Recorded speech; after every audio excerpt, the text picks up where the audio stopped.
వరంగల్ జిల్లాలో మంత్రి శ్రీధర్ బాబు పర్యటించారు. జీడబ్ల్యూఎంసీ ఆధ్వర్యంలో బల్దియా పరిధిలోని విప్ర బ్రాహ్మణ కమ్యూనిటీ హాల్ను మంత్రి ప్రారంభించారు. ఈ కార్యక్రమంలో సంబంధిత శాఖల అధికారులు, స్థానిక ప్రజాప్రతినిధులు పాల్గొన్నారు.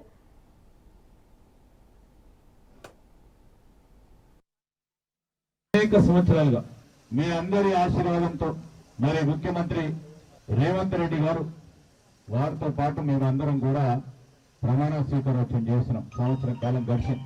ఈరోజు మా బ్రాహ్మణోత్తర ఆశీర్వాదం ఇచ్చిన పొద్దున్నే వారందరి ఆశీర్వాదంతో దిగ్విజయంగా రాబోయే 4 సంవత్సరాలు కూడా ప్రజా సంక్షేమ కార్యక్రమాలు, అభివృద్ధి కార్యక్రమాలు ముందుకు తీసుకెళ్లే ఒక కార్యాచరణ పెద్ద ఎత్తున ముందుకెళ్లాలని మీ ఆశీర్వాదం పొందడానికి ఈరోజు మా పెద్దలు శాసనసభ్యులు ప్రకాష్ రెడ్డి గారు నిర్వహించిన ఈ కార్యక్రమాల్లో మీ అందరినీ కూడా కోరుతా ఉన్నాం. చాలా విషయాలు కూడా తెలుసు. మొదటిగా చాలా కష్టపడి ఈ సంఘానికి సంబంధించి విప్ర బ్రాహ్మణ సంఘానికి సంబంధించిన పెద్దలందరూ కూడా కలుసుకొని పాటు అక్కడ కార్మికులకు ఇల్లు కానీ మెగా టెక్స్టైల్ పార్క్ సంబంధించి ఉద్యోగస్తులందరికీ కావాల్సిన వసతులు ఏర్పాటు చేయడానికి కోసం కూడా ప్రత్యేకమైన నిధి ఇవ్వడం జరిగింది.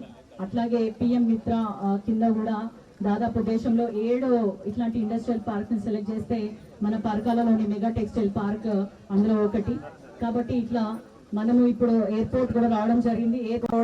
ప్రజాపాలన మొదటి సంవత్సరం పూర్తి చేసుకున్న విజయోత్సవాల్లో భాగంగా ఈ కార్యక్రమాన్ని తీసుకోవడం చాలా సంతోషం. మా గ్రేటర్ వరంగల్ మున్సిపల్ కార్పొరేషన్ ఆధ్వర్యంలో ఈ రోజు గొర్రెకుంట పరకాల నియోజకవర్గంలో ఈ కార్యక్రమాన్ని 40 లక్షల నిధులతోటి ఏర్పాటు చేసినటువంటి ఈ భవనం ప్రారంభోత్సవ కార్యక్రమం